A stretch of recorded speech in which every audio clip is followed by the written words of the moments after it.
ஓம் சுவாமியே சரணமையப்பா. திருச்சிற்றம்பலம். இடறினும் தளறினும் எனதொடு நோய் தொடரினே மூன கடல் தொழு தெளிவேன். கடல் தனில் அமிதோடு கலந்த நஞ்சை மிடறினுள்ளடக்கிய வேதியனே.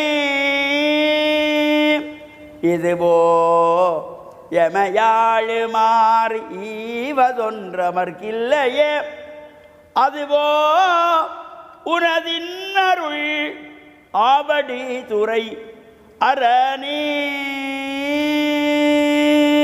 திருச்சிற்றம்பலம். மேன்மைகள் சைவநீதி விளங்குக உலகமெல்லாம். நோயற்ற வாழ்வே குறைவற்ற செல்வம். அந்த நோய் நொடிகள் இல்லாத வாழ்வை இந்த உலக மக்கள் எல்லோரும் வாழ வேண்டும் என்று கலியுகத்தின் காந்தமலை யோதியாகிய சபரிமலை சுவாமி ஐயப்பனுடைய திருவடிகளை சிறந்தாழ்த்தி டான் தமிழொலி ஓம் தொலைக்காட்சி நேயர்கள் அனைவருக்கும் சர்வதேச இந்து மத குருபீடம் அகில இலங்கை சபரிமலை ஸ்ரீ சாஸ்தாபீடத்தின் சார்பில் இனிய வணக்கங்களும் நல்லாசிகளும். இன்றும் மங்களகரமான விஸ்வாவசு வருஷம் தை மாதம் 2ஆம் நாள் 16/1/2025 வெள்ளிக்கிழமை. இன்று மலர்ந்திருக்கின்ற இன்றைய பொழுதும் நம் எல்லோருடைய வாழ்விலும் எல்லா விதமான சிறப்புகளும் வெற்றிகளும் கிடைக்க வேண்டும் என்று இறைவனை பிரார்த்தித்து பெற்றோர்கள் பெரியோர்கள் குருவானவர்கள் ஆசிரியர்களையும் வணங்கி அவர்களுடைய அன்பையும் ஆசியையும் பெறுகின்ற பொழுது எந்த நாளுமே நமக்கு நல்ல நாளாக அமையக்கூடியது. இன்று சுக்கிரவாரம் என்கின்ற வெள்ளிக்கிழமை. சைவ சமயத்தவர்கள் ஆசார சீரராக ஆலய வழிபாடுகளை செய்வதற்கு சிறந்த நாள். இன்று சாயங்கால வேளையிலே பிரதோஷ காலத்திலே சிவன் ஆலயங்களிலே மூலமூர்த்தியாக சிவலிங்க பெருமான் வீற்றிருக்கின்ற ஆலயங்களிலே பிரதோஷ விரத பூஜை அபிஷேகம் வழிபாடுகள் பிரதோஷ உற்சவங்கள் என்பன சிறப்பாக நடைபெறுகின்ற சிறந்த நாள்.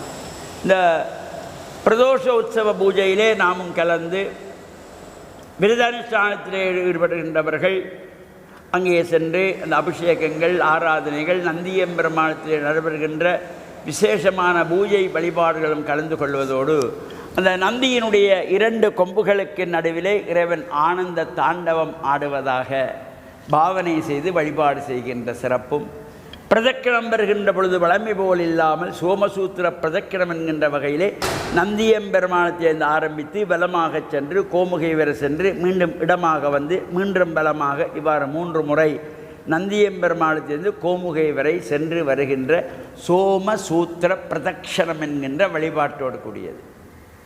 அது மட்டுமல்லாமல் நேற்றைய தினம் தை மாதம் மலர்ந்திருக்கின்றது.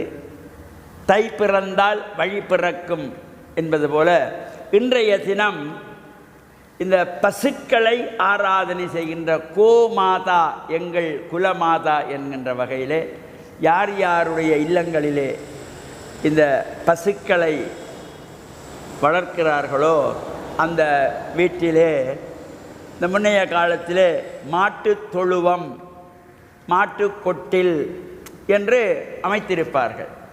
முன்னைய காலங்களில் ஒரு வீட்டில் 2 மாடு 3 மாடு 4 5 என்று இருக்கும். இப்போ மாடு வளர்க்குறதே பலருக்கும் கஷ்டம் தெரியாமல் கூட இருக்கிறார்கள்.